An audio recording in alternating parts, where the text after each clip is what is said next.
Good evening, ladies and gentlemen. My name is Barbara Lacey and co-president with Darcy Brown, and we'd like to welcome you to the 37th Annual Grand County League of Women Voters Candidates Forum. The League of Women Voters is a nonpartisan political organization focused on voter registration and education, because a democratic form of government depends upon informed and active participation of its citizens. In addition to the annual candidate forum, we hosted a summer meet and greet, early summer. We also do workshops and educational presentations and studies on issues of interest and community concern. If you'd like to learn more about our organization, who we are and what we do, we have pamphlets and applications at the back welcome table, so please pick up a flyer or chat with one of our members that are wearing the League Women Voters name tags. Tonight, the Candidate Forum is an opportunity for all of us to have an educational and informative look at both the issues facing the city of Moab and the individuals who are willing to give of their time and talents to serve our community as an elected official. Everyone running for office tonight has ideas and solutions, so please listen respectfully. And also respectfully, if right now you'd turn off your cell phones or silence them. This year, the League provided a list of questions to all candidates ahead of time. The questions were developed with diverse community input and will be drawn at random by the moderator. Because all of the questions will not be used, the entire list will be placed on our official website within the next couple of days, along with a link to our Facebook page and our YouTube channel where you can view the forum. The first panel will be for City Council, followed by the candidates in the race for mayor. The League timekeepers tonight are Mary McGann and Cynthia Smith. If you'd now please stand for the presentation of the flag and the Pledge of Allegiance by the Grand County Girl Scout Troop 523.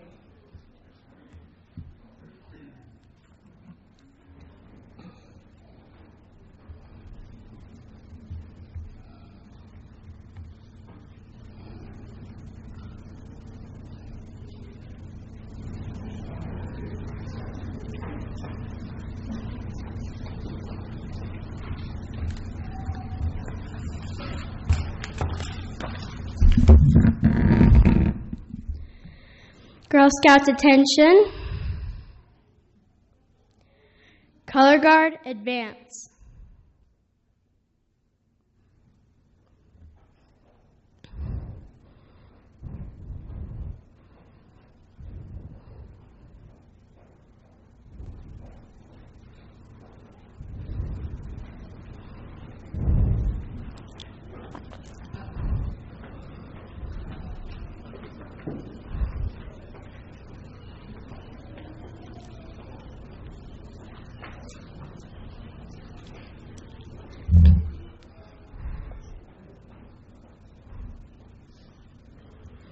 Color Guard, post the colors.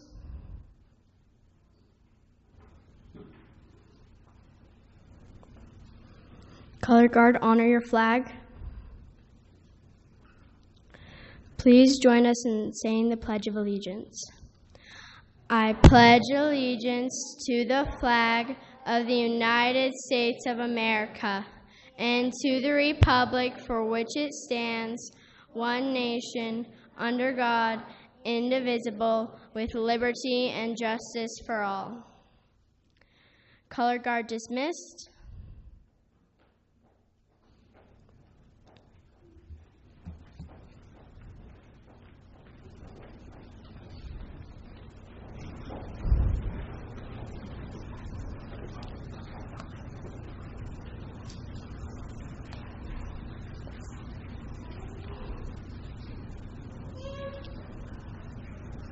You may be seated.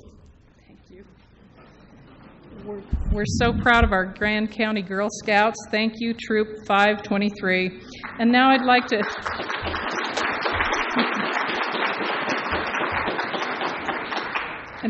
to introduce our moderator, Carrie Dabney.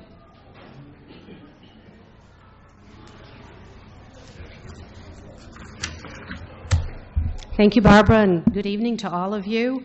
Before we begin, I would like to reiterate that this is a candidate forum and not a debate. Candidates are running for city council or for mayor and not against each other. So keep that in mind as we ask our questions and get our responses. Also, we ask you to be silent during the question and answer period and to hold your applause until the end of each panel. And that way we can move through the questions and the panels more quickly. There are 4 city council candidates competing for 2 city council positions.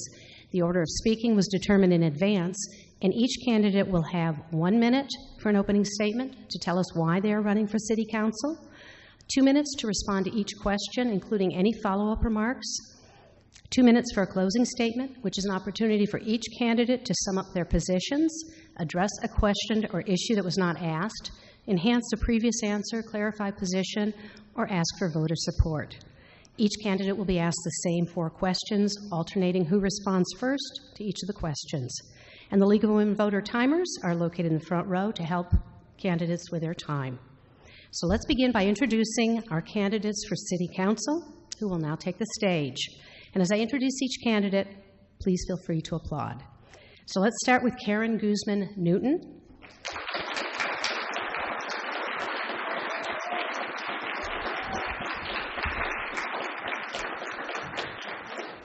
And Cassie Patterson.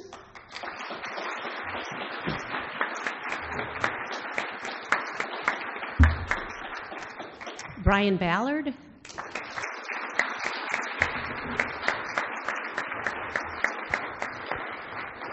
And Mike Duncan.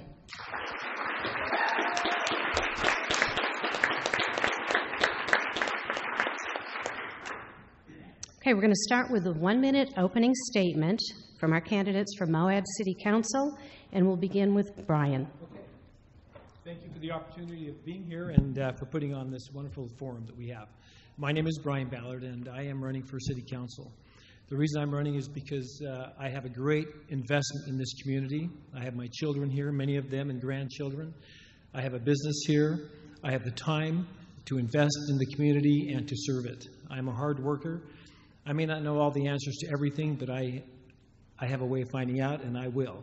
And I just have a great investment here, and I love my community, and I believe that we have the greatest city in the world. Thank you. Great. Okay, and we're going to hold our applause. I know it's tempting, but that'll take all night. Okay, the next is Karen. Good evening. My name is Karen Guzman Newton. For some of you, the last name is a mouthful, so just call me Karen. I have lived in Moab for over 20 years, and I met my husband Scott on a bike ride here in Moab. We've been married for over 18 years, and we are raising 2 children, a senior and a 5th grader. They both attend Moab schools, and my husband and I, we own Poison Spider bicycles on Main Street. I'm running for Moab City Council because I care deeply about Moab, and I think we're worth it. Moab is special for many reasons: the landscape, the water, the people, the recreational opportunities. But we're not the only ones who love Moab. There are millions of people who do, and that's okay. But we are at a critical time in our growth where we need to hire the most qualified and committed individuals who can bring back the focus to our community and who can have a vision for a sustainable future. Thank you. Great, thank you. Okay, Cassie. My name is Cassie Patterson, and I'm running for City Council. As a single mother, I know as well as anyone how hard it is to make ends meet in this town. Being an average, everyday resident of Moab, I hope to bring a fresh perspective and breathe new life into City Hall. Most of my adult life has been spent attempting a variety of different skills and cultivating learning experiences in order to discover what works for me and what does not. I am confident that I may draw from these experiences to build a better future for our community. It is time for common sense and productivity to make its return to City Council. Thank you. And Mike. Okay, so my name is Mike Duncan. I'm running for City Council. I guess that's pretty clear. My wife and I moved to Moab 15 years ago. Is this too loud? You're supposed to belly up to the mic.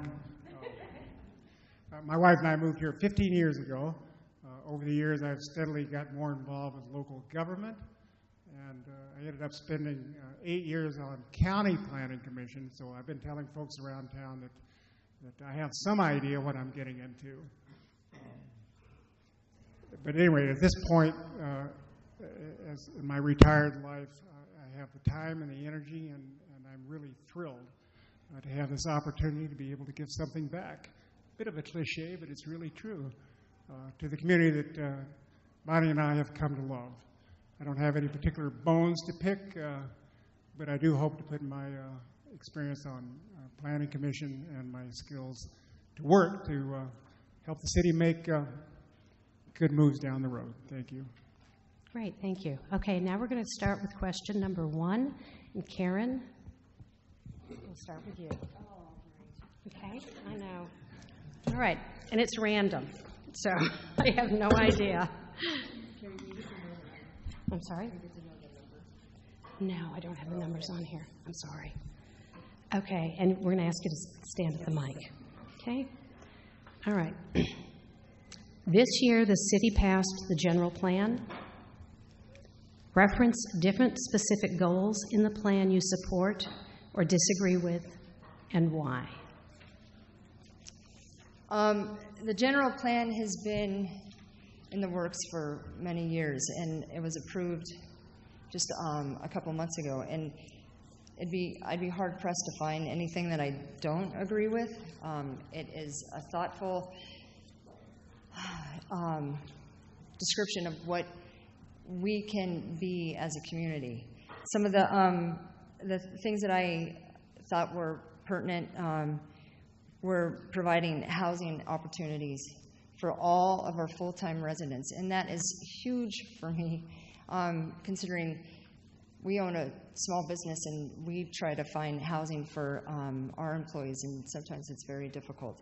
And this was a perfect example of the collaboration between the county and the city, which, if any of you were able to be at yesterday's meeting with the governor and the senator, they were asking for more collaboration between the county and the city so that we can present that to the state, what our goals are, and then they will try, we'll see, if they'll help us fulfill those goals.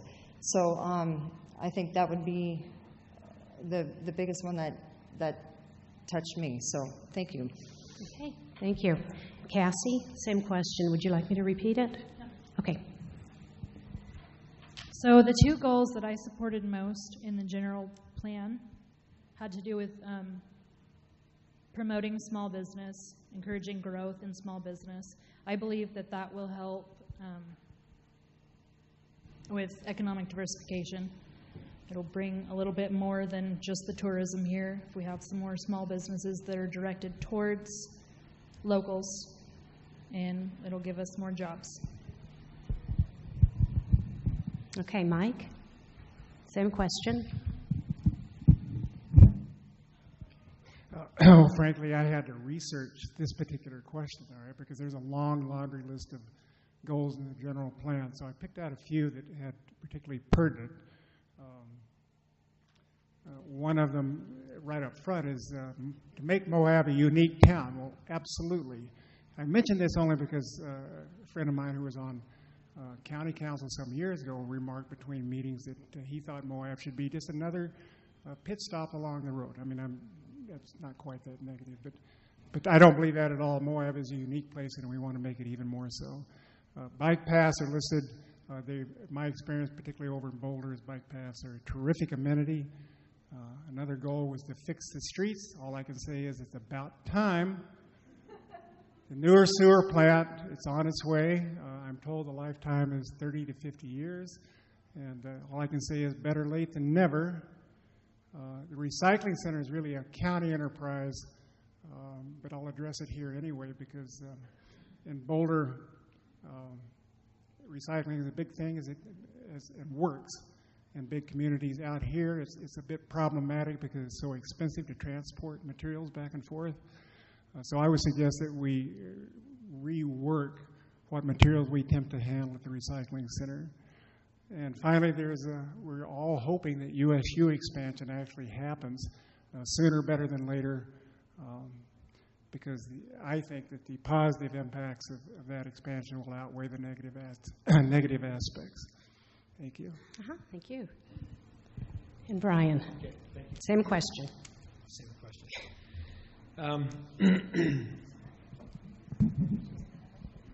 Yeah, the general plan. Having lived in Moab for as long as I have, for about 37 years, we've had a lot of general plans. And what I don't like about general plans is because sometimes they become general and not specific as they should be.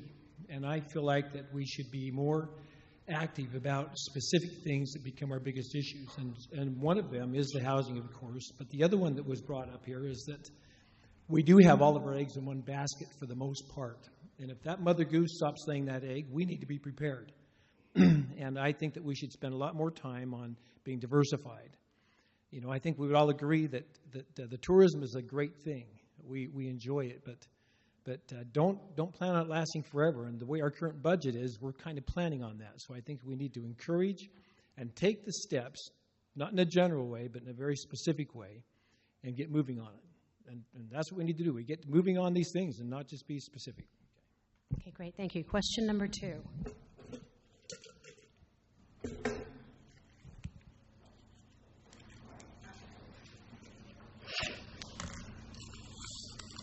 Oh my, this is the long one, and Cassie's going to answer first. The city's revenue is highly dependent on sales tax and the tourism economy. The city also faces a lot of competing demands for replacing an aging infrastructure while offering higher service levels to keep pace with not only year-round population, but also increases in visitation. What do you see as the best long-term solution to meet the needs of both operations and infrastructure demands at the city?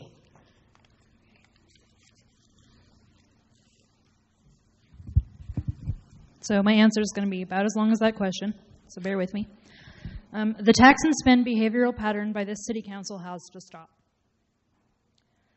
I understand the need for an organization to be properly resourced to meet a community's needs. However, the recent growth of operation costs is puzzling. We've hired a local newspaper editor to serve as our communications director. Clearly, one thing we've learned in the past 2 years is that the city lacked the ability to communicate with the press and the public. But outsourcing that responsibility away from the elected representatives isn't the right direction. If you need a filter or mouthpiece for city council people and a mayor, you've got problems. A more responsible approach to spending tax dollars will go a long way in regards to updating infrastructure. If certain funds need to be reallocated for the time being, I will support it as long as it is sustainable and redirect those funds once things are up to par. Okay, Mike? The governor was here yesterday, and I'm pleased to report that he seemed to be receptive to the notion of broadening the list of allowed uses for TRT revenue. This is pretty much a county issue, all right, because their hands are rather constrained by code. The 1% of TRT revenue that the city enjoys is already allowed to go into the general fund, which means it can be put to pretty much any use.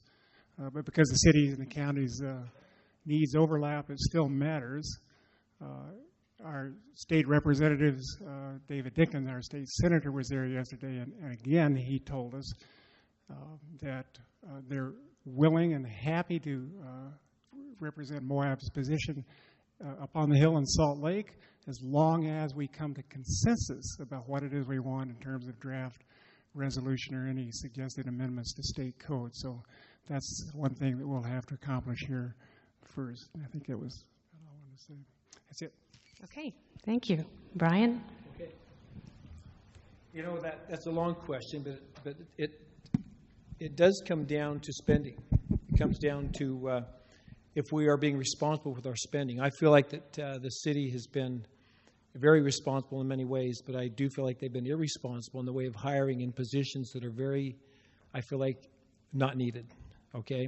When you go around our town and you see the infrastructure that is failing in many areas, for instance, sidewalks that have never been put in, or roads that need serious replacing, and we do have some serious problems with our sewers and our waters. I mean, we're taking care of the sewer issue as a whole, but we do have some lines that are ancient. And when we pick up these streets and pull them out, we need to replace all these things. And so it does come down to that. It comes down to spending. We need to save our money that we have a rainy day fund. If you go down and look at our city building down here where our public works is taking place, that building's been there for a long time, longer than most of you have been alive. And we need to replace that. We need to also, in that city building or that public works building, we need to have a system set up that where we don't have to reach outside of our town when something major happens. When we have a major break, we need to fix it and not be waiting for a month to fix it. Okay, well, thanks. Okay. Karen?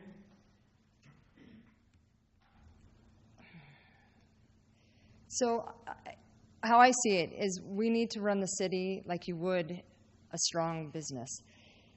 You take care of your assets, you manage your investments, and it's going to pay back to us in kind for our residents and for visitors. Good infrastructure definitely will pay us back, and it'll save us money in the future, like we're seeing with the wastewater treatment plant. Everyone has mentioned that we're spending too much in the city, and the city is coming out of a quagmire of community distrust. And so I see why they've hired a communications director, because when I've gone out to canvass, you talk to people and they feel like the city was not giving the information that they needed to be involved in decisions. I don't know if it was the right position to hire for, but I understand why they did it. We also hired a sustainability director. I'm all for that because we have a great general plan, and it's one thing having it on paper, but we have to implement it and have it be a part of our daily vocabulary and our lives. So, we're putting a lot of pressure on Dr. Russo, and it's not going to end up with her. We're all going to have to make those decisions, but we can be guided to do that. And another big expenditure we've put out is for Chief Winder, and I had to say I'd pay double the amount that we paid him because he is amazing, and what he's doing for our community, he really is upping the ante for all of us. So that's what I would say to that. Thank you. Great, thank you. Okay, question number 3.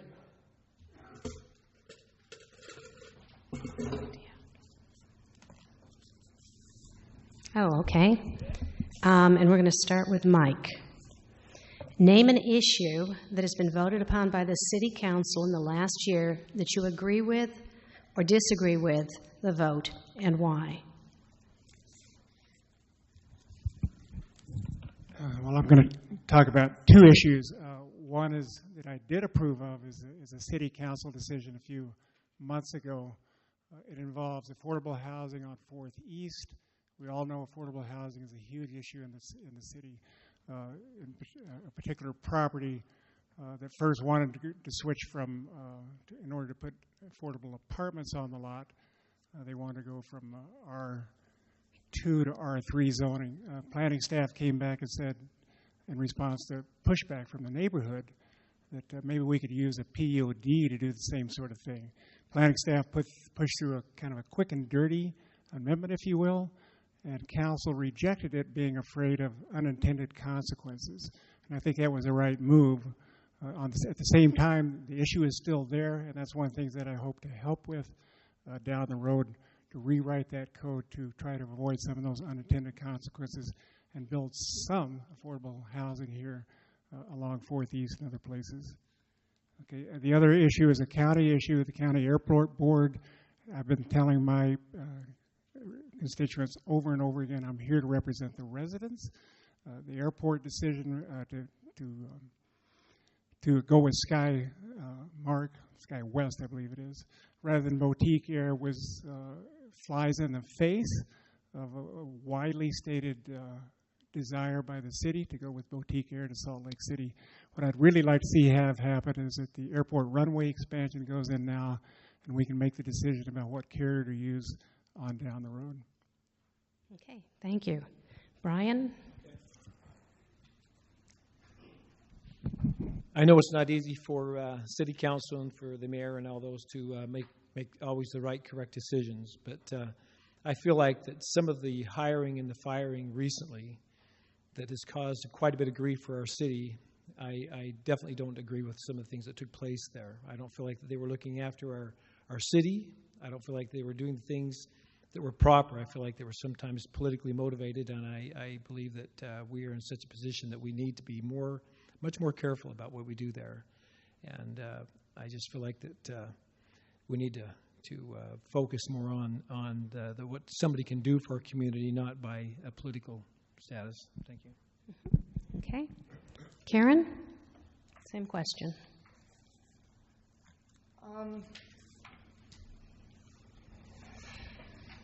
So there's a couple things that have been voted on that I agree with, and they're sort of the feel-good issues. Sorry, Brian. Our dark sky protection. I think we don't think about it that often, but it really is imperative that we try to maintain that, because we're one of the few places in the world where you can look up and see the Milky Way and enjoy the evenings that we get to enjoy every night. Again, hiring Chief Wender, I think that was a really wise decision. And I know that we've thought we've made the right decisions with hiring before, and it hasn't quite worked out. But right now we're on a really good path. We have our city manager who's strong and works well with everyone. The fact that his contract has been extended, I think that's going to be very helpful for us. We're going to have a new mayor. We have a new chief. We have a new school superintendent. There's a lot of things going on, and to have some continuity is a wise decision. Also, hiring the sustainability director. Again, I hate to bring that up, but we really are in need of looking after our water and our resources. And so if we can be guided and we can make it part of our everyday life, I think that's an important step. Okay, and Cassie, same question. So one thing that the City Council voted on that I do agree with was the Lions Back development. However, the way that they attempted to flip-flop after the vote was very concerning and very frustrating.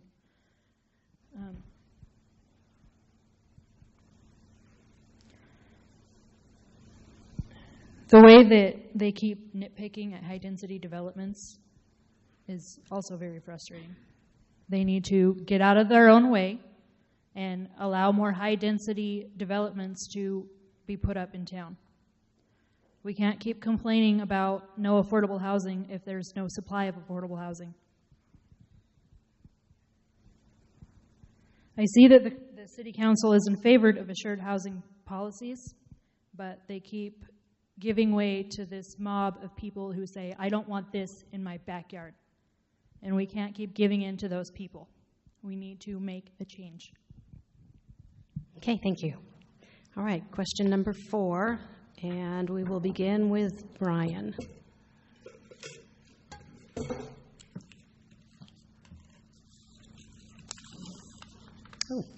What is the role of city council members in city government, and what skills do you have that will enable you to be effective in your role?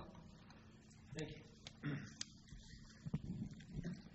I feel like that the role that we have as city councilmen is to primarily take care of our city, to make a safe environment for our youth and for all of the public.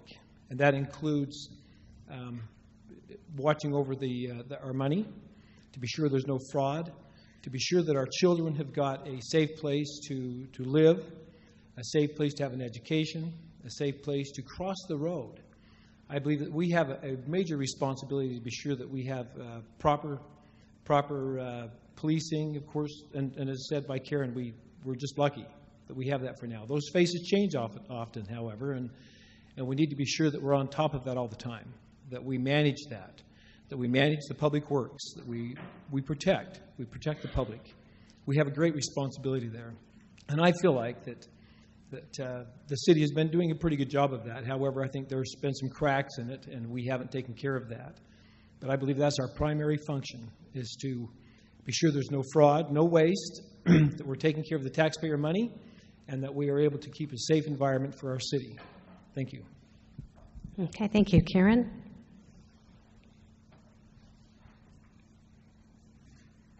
So we all received a handbook on our governmental duties when we decided to sign our name to this list. There's 3 main jobs that we're supposed to perform as a city council. And the first one is to provide services for the community at the best possible price. Second is to foster a sense of community, which I hold near and dear.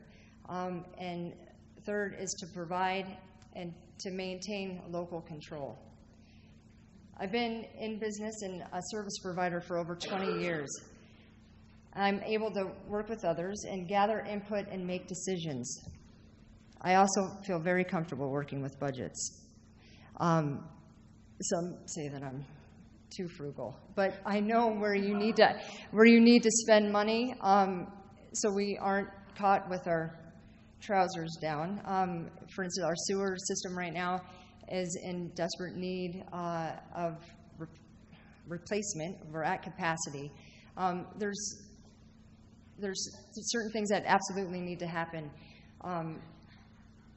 And I feel that I have a very critical eye and an open heart and a capable mind. So I would like to use those skills as a council member to serve you. Thank you. Cassie?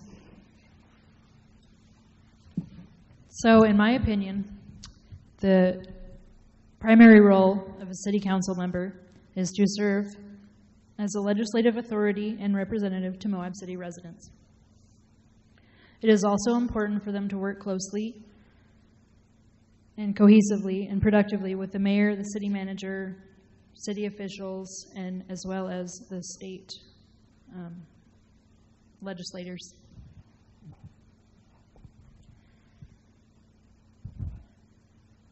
I have great listening skills, and it may not appear that I have great communicating skills, but I really do. It's more of a one-on-one type thing.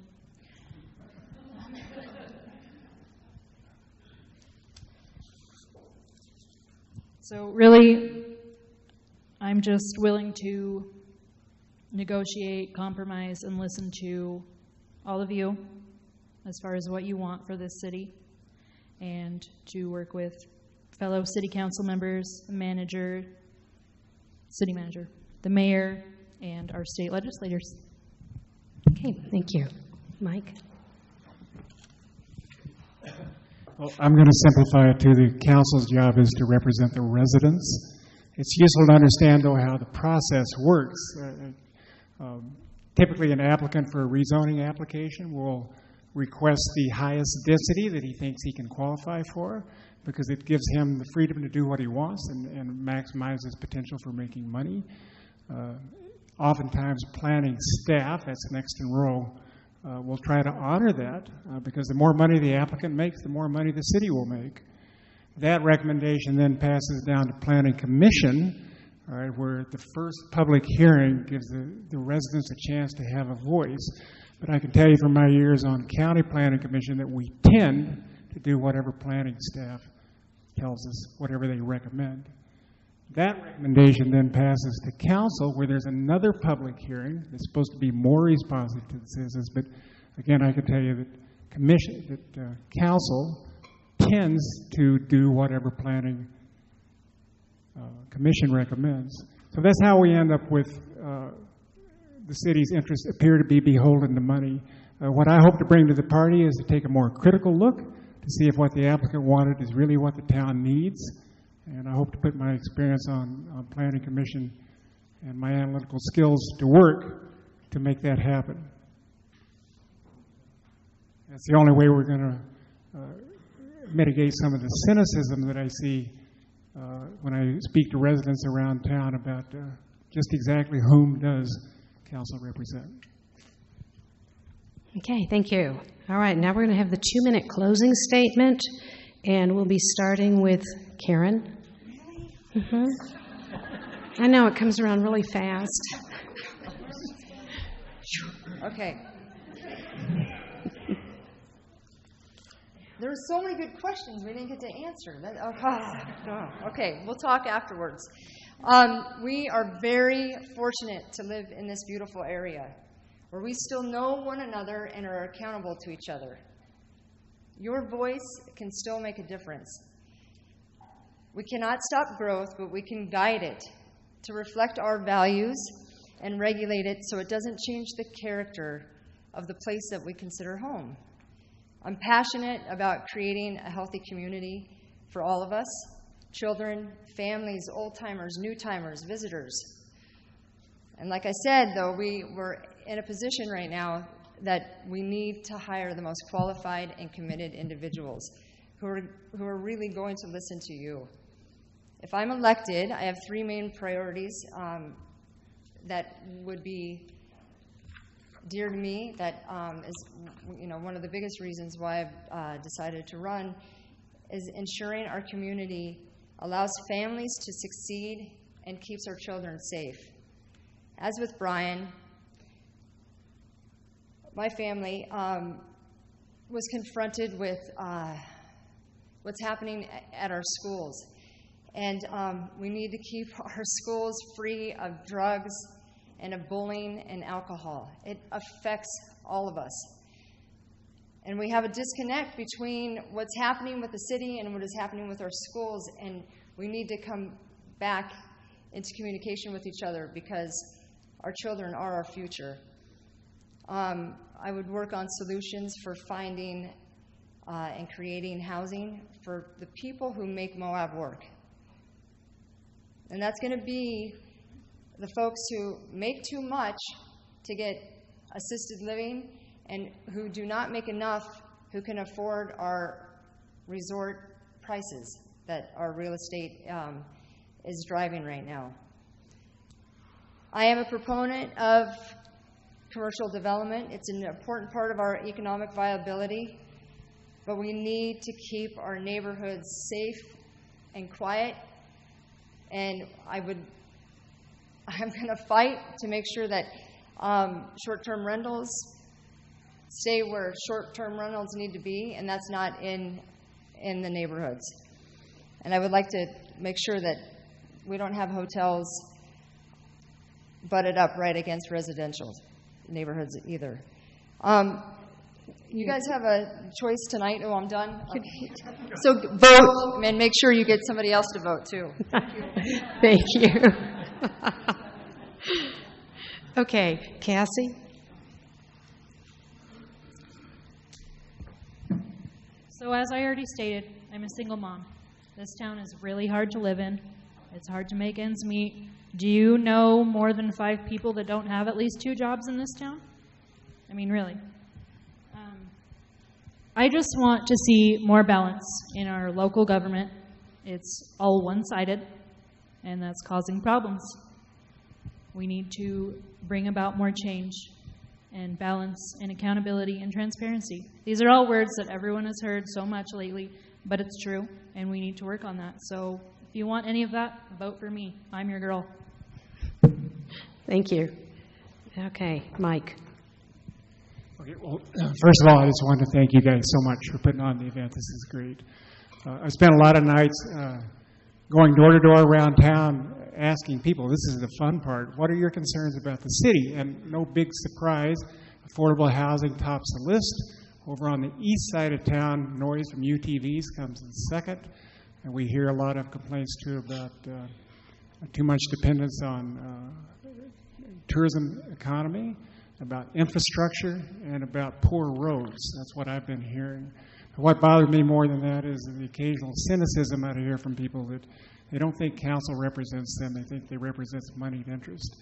And again, I'm hoping to bring my experience and analytical skills to carefully dissect those arguments, all right? Because applicants invariably pitch that their proposal is the greatest thing since Swiss cheese for what the town needs, all right? And sometimes it's true, and sometimes it isn't. So our job is to carefully analyze that argument, and in the end, I want to err on the residents' side. I want to say that Moab has good problems, all right? We're not Price or Vernal or Delta, but there's a lot of resort towns like ourselves from whom we can steal solutions. That's a good thing. And finally, I want to steal a line I heard from Karen a while back, that I'm here to represent the residents. And by that, I mean I'm here to represent the people that have been here for decades, the people that have just been here recently, the people who just make entry-level wages flipping hamburgers, and the people who are enjoying a comfortable salary. I'm here to represent you all. I hope you guys will trust me to make that happen, and I thank you for your vote. Thank you. Great, thank you. And Brian? Thank you. Like Karen was talking about children, about the bullying, about some of the problems we've had in the past, we definitely have some issues there. And I feel like that as a city councilman, I feel like that we should be more involved in that, to working with the school district, working with parents to be sure that there is no bullying in the schools. There are ways to make that so we don't have it. There really are. We just have to put it as a priority. And I know that we can do that. And I would love to be on a committee, or create a committee that we could have that would involve the school system, parents, and the city, that we would be able to go directly to the school. There are things we can do to make this so it's just not going to be an issue, and I know that. I have that confidence that we can do that. I'm a builder. I'm a developer and a builder, and I know that we can get past this thing with the housing. I don't believe that the government should be paying for any housing. I believe that we should be making create a pathway, whether it's zoning or something else, that's going to make it so it can happen. We just have to have it. And everybody says, yeah, let's make this happen, but don't do it in my backyard. Well, I got to tell you, it's going to happen in somebody's backyard, and we just have to get past it. It's got to happen. I have a great amount of faith that our city is going to become greater as it goes. We are going to have the tourism. I believe that we should encourage tourism. I believe that we should give them a front row seat and give them the best popcorn we have, okay? We have got the greatest place on earth to go see. We need to take advantage of it, but at the same time, we need to take care of our community. We need to take care of the noises, whatever it takes, because we have to live here as well. I know we can make it happen. I would appreciate your vote, and I think that we have the best people right here. Thank you. I mean, we have great candidates. Thank you. Great, thank you very much. All right, thank you, candidates, for your willingness to serve and your attendance here tonight. Thank you.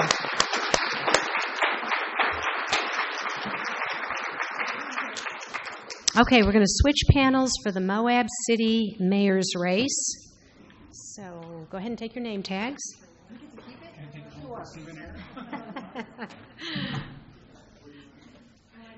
Now I'll call you up in just a minute. Okay. There we go. They're so excited. They're so ready. And they've got 5 questions they're going to answer, so that'll be good. They're going to each have 1 minute for an opening statement, the same process that the City Council went through, 2 minutes to respond and 2 minutes for a closing statement. And we've got 5 questions, which is good. So I'd like to welcome to the stage now Emily Niehaus and David Olson. Come on up.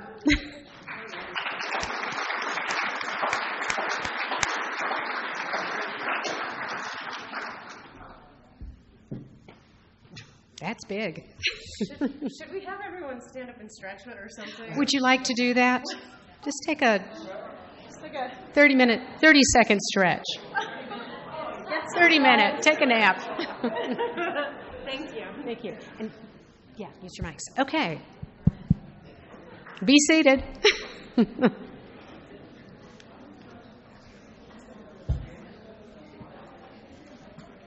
Okay, we're going to start with Emily and her opening statement.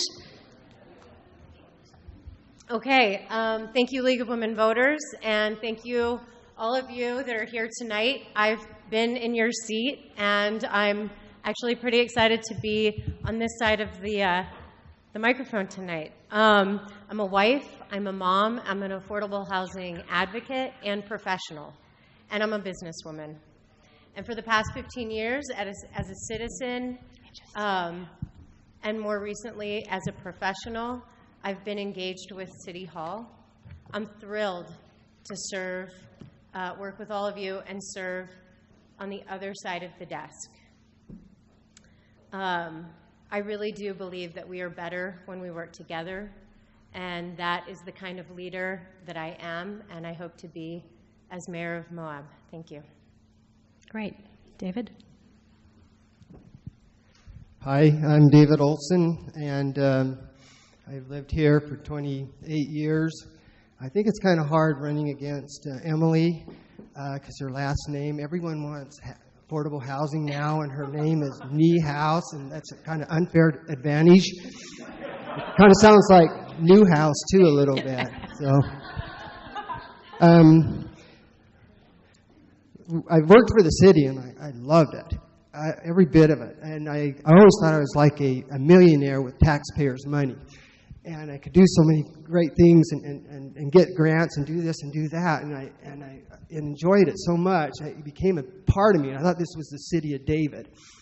And anyway, I better go on to just saying I want to run for mayor because my family asked me to, my friends did, and I felt I needed to. I've been thinking about it for 2 years. Thought, well, that's enough.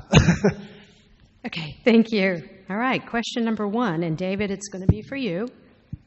Are you picking new questions? I don't know. The question is, am I picking new questions or the same? Yeah. And the answer is I don't know. There were 17 questions, and we've got the mayor's questions and the city council, and there may be some overlap. Oh. I hope they're new. Well, what is the role of the mayor in city government? And what skills do you have that will enable you to be effective in your role? All right. He kisses a lot of babies and cuts ribbons.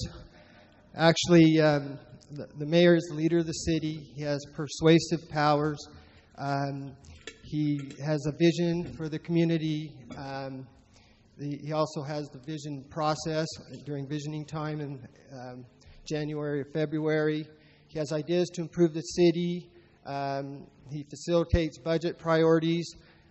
He works with leaders from other entities, approves city council agendas, conducts city council meetings, and appoints officials and people that serve on different boards and other capacities. Okay, great. Thank you. Emily? So the mayor, she is the chair of the meeting, the city council meetings. And like David said, she leads our community in conversation, leads the city in outreach, in supporting staff and council, and networking, fundraising. The mayor doesn't get to vote unless to break a tie. So this position is a position of power with instead of power over. And I'm used to that kind of power. That's the kind of leader I am. So I do see that the mayor's role really is to make sure that staff and council have their needs met and make sure all of us, all of the citizens really are engaged through not only invitation, but really proper communication. Okay, thank you. And you're going to be starting with question number 2. Let's see if I've got a good one. What happens during the Utah legislative session often has an impact on Moab and other cities. How will you work with our legislators to help defeat bills that would have a negative impact on our city, as well as help pass bills that would benefit our city? So I went to see the governor speak yesterday, and I was very excited that we had the attention of the governor here. And Senator Hinkins was here as well. Also extremely exciting for us. The governor did make a comment, come on up and see me. And I thought, okay, well, so I'll drive 4 hours, and then I'll be there for 30 minutes, and then I'll get back in my car and drive 4 more hours. So it's a big ask, but it's an important one, and that engagement's really important. And in the town hall where Hinkins and Albrecht came, they said to us, city, county, come together, create a joint resolution for the issues that you have. That's our responsibility. It's our responsibility to come together. Compromise is hard. And sometimes, in a collaborative effort, some people don't get their way. But we have to play the long game approach to how we really take Moab and move Moab forward. And in that long game approach, it's really going to take serious engagement with our state legislature. We've got to be willing to go up there. We've got to continue to invite them here. The first time I met Senator Hinkins was actually at an open house. He was here because he was invited. And that's really important, and that makes a difference. Thank you. Okay, thank you. David, same question? Yeah, I think Emily said everything what I would say. Get the city council involved and they have to vote on things, because sometimes when you do a little bit of research, sometimes you might change your mind. Maybe the legislation isn't so bad, or it's really good. So you never know. Get the Utah League of Cities and Towns involved, because they fight for the city, and other cities involved, and influential people. And this is like a grant process. And I was really good at it, so. Okay, great. Thank you. Okay, and you're going to start with question number 3, because there's only 2 of you. So just pick another one.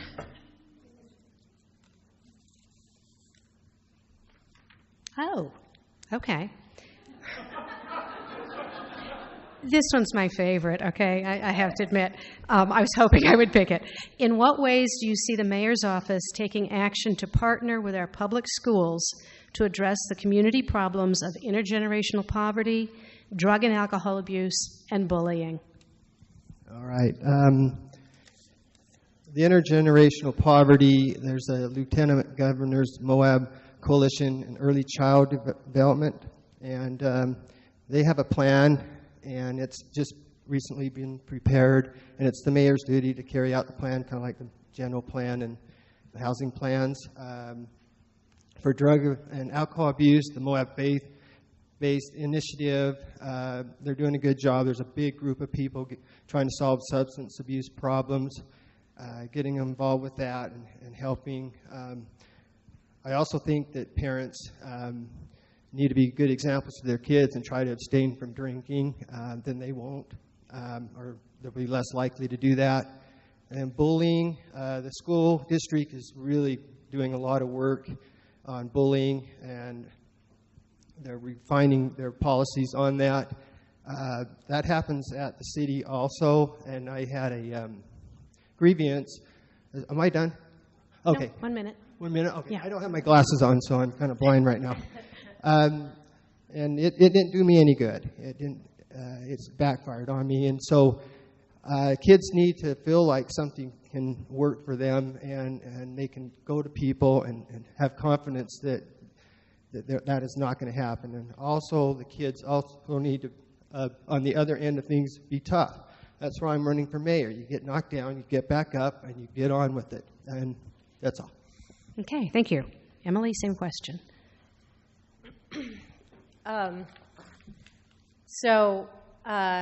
When I read this question, at the beginning, it's, asking about intergenerational poverty and other really, serious issues.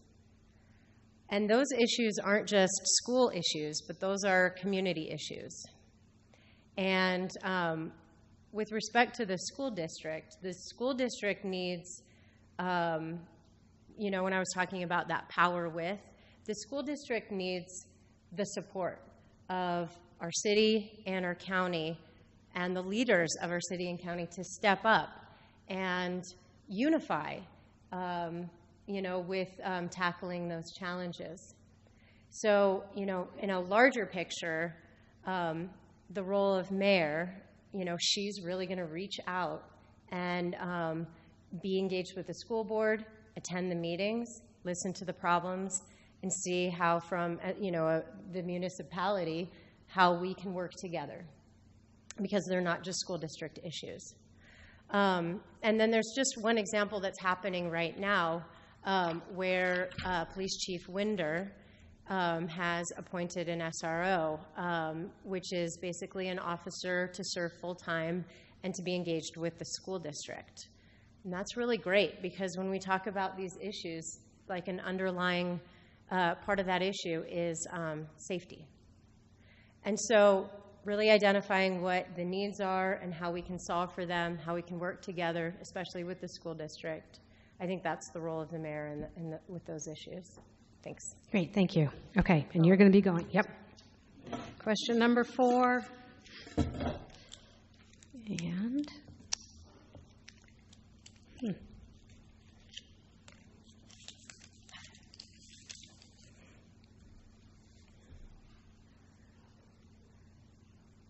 it's a long one.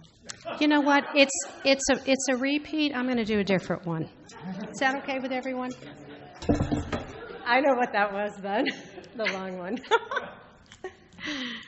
All right. Oh, okay. The updated Moab area housing plan identified a number of actions that the city could take to continue addressing our housing crisis. Which do you think should be prioritized for 2018? Well, I have a bias because I was very engaged with the authoring of that plan by supporting staff that were writing it and by participating with the Housing Task Force. And so while I love all of the priorities that are in the plan, if I had to rank them, which we actually did at a housing task meeting, deed restrictions are really important. When we use federal funds to create affordable housing, we want to talk about long-term affordability of those homes. So deed restrictions are really important. The assured housing policies, also really important. The plan says we're going to do it. The way in which we do it is going to take a lot of conversation and, again, a lot of compromise. But I do support that effort. Gosh, what was the third thing? I want to be sure that density. I was like, I know it's a D. I knew it was the other D word. But it's not a 4-letter word. It's a good word. Density is really important.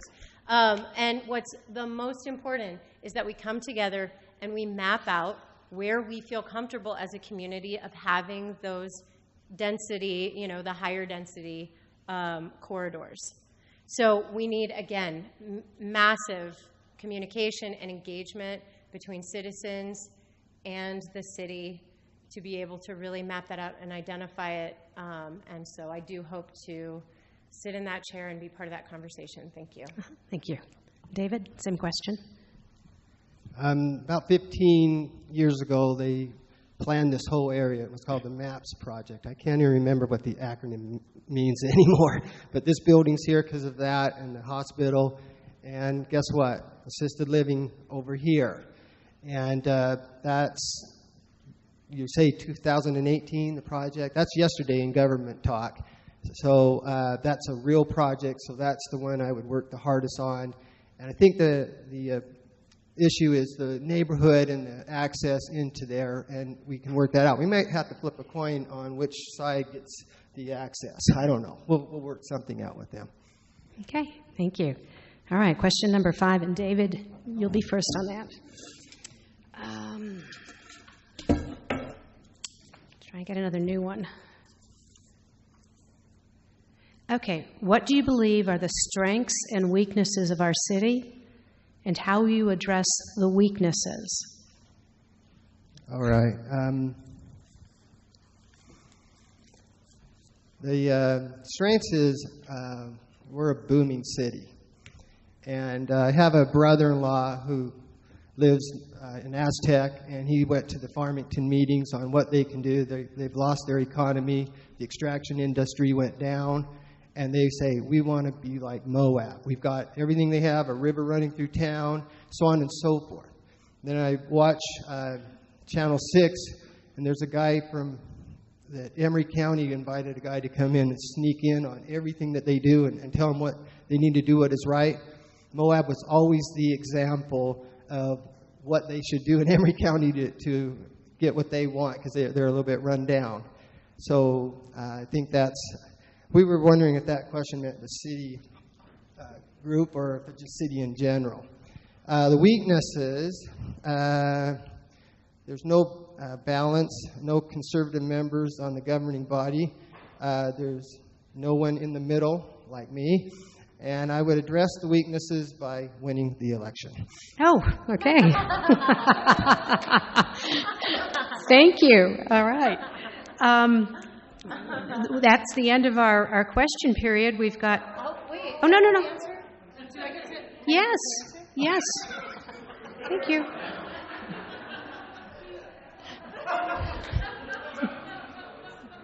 We'll talk afterwards.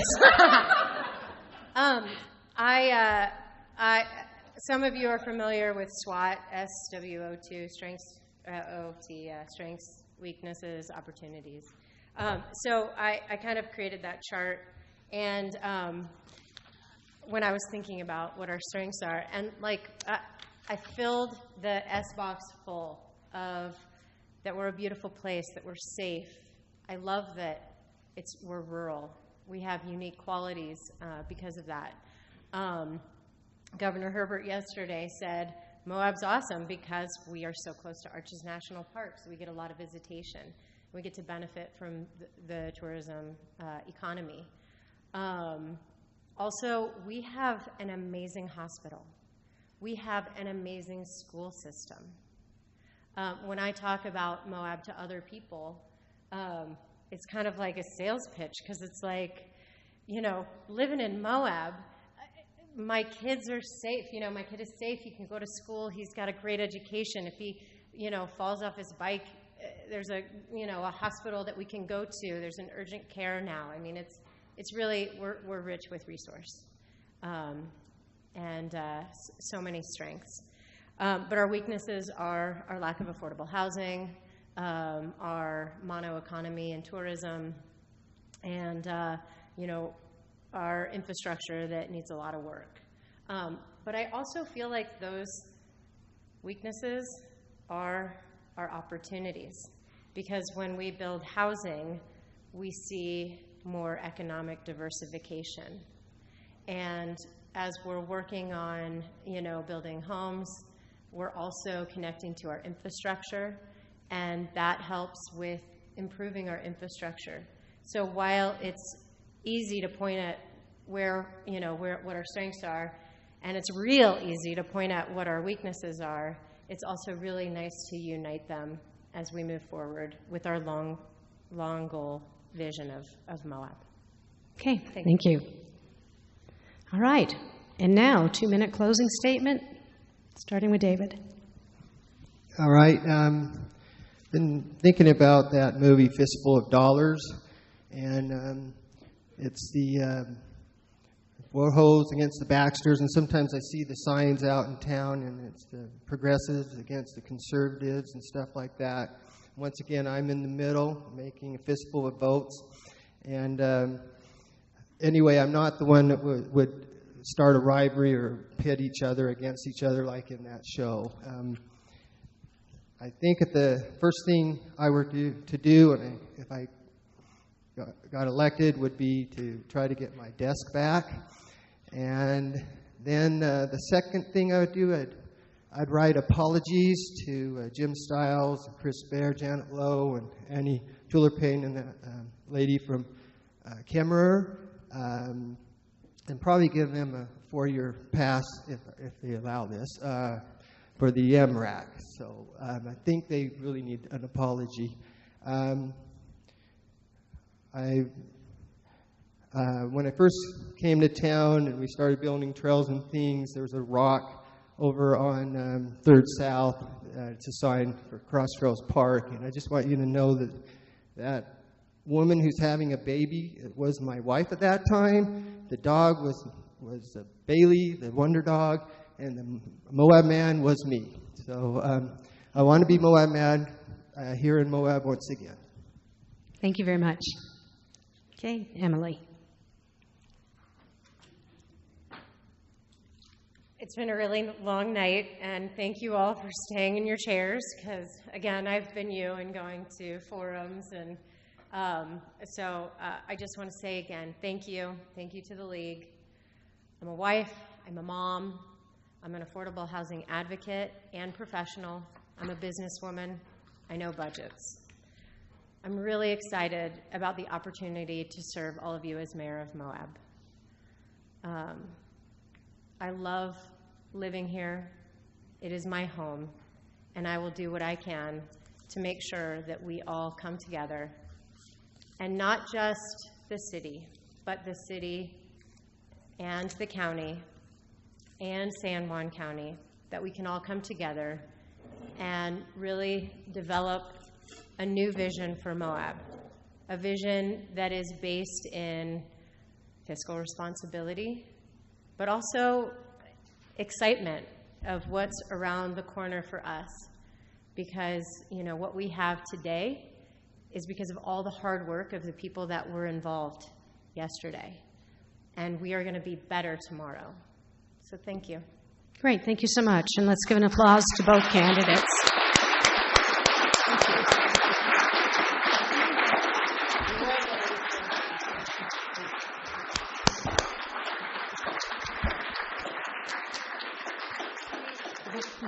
You can leave it.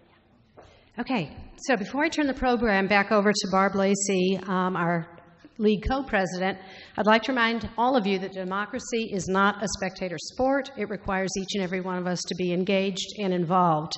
On the back of tonight's program, if you flip it over, we've got some links. And one that I want to point out is vote.utah.gov, because if you're not registered to vote at this point, or you need to update your registration, the last day to register, either online or in person in the county clerk's office, is October 31st. If you have a Utah driver's license with your current address on it, you can register online at vote.utah.gov. So it's on the back. And if you have any questions, you can contact the county clerk's office, or you can visit our voter registration table in the back at the rear of the room. We've got voter registration forms, and we've actually got some sample ballots back there as well. Also, redistricting in Utah. I don't know if you've been following the whole issue, but the Supreme Court of the United States is considering what could be the most important case for democracy in decades. And the League of Women Voters of Utah has just published its 2017 study on Utah's redistricting initiative. And if you'd like to learn more about that, again on the back of our program, lwvutah.org will take you to the state league, the Utah State League of Women Voters. And we encourage everyone to check that out. Forum tonight was videotaped for our YouTube channel, which we've just gotten, by the Grand County High School Video Production Program, and it will be available sometime next week, and I'll tell you how to find it. And then our sound and recording were supplied by Mizo Media Studios. So thanks to both of them. And then to see photos of the forum on Facebook, and the video of tonight's forum on YouTube, and the complete list of questions that we did not ask, you go to, on the back page there, www.lwvutah.org, and that's the state site. And when you get there, there'll be a little tab that says Local Leagues, and if you touch that and click on Grand County, that will take you to a link that'll take you into our new website. And we will have all of this information posted hopefully early next week. So I'd like to welcome back to the podium our co-president, Barb Lacey. And thank you all very much.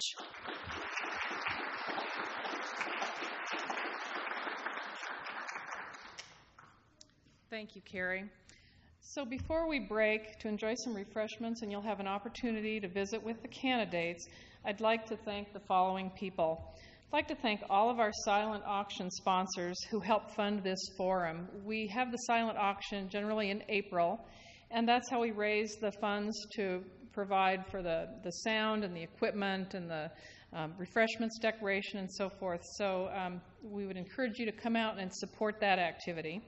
And I'd also like to thank the many league members that are here tonight who helped put this event together with refreshments, with the welcome table, with the voter registration, and the room setup. Also like to again thank Mizo Media Studios and also Grand County High School Video Production Program. And we'd like to thank the candidates for their time and their commitment to the community and being here tonight. And to all of you for participating in the democratic process that makes this country so great. And lastly, I'd really like to thank Carrie Dabney because she worked tirelessly as chairperson for this event and putting it together. And it's a lot of work, and I'd really like to give her a big hand.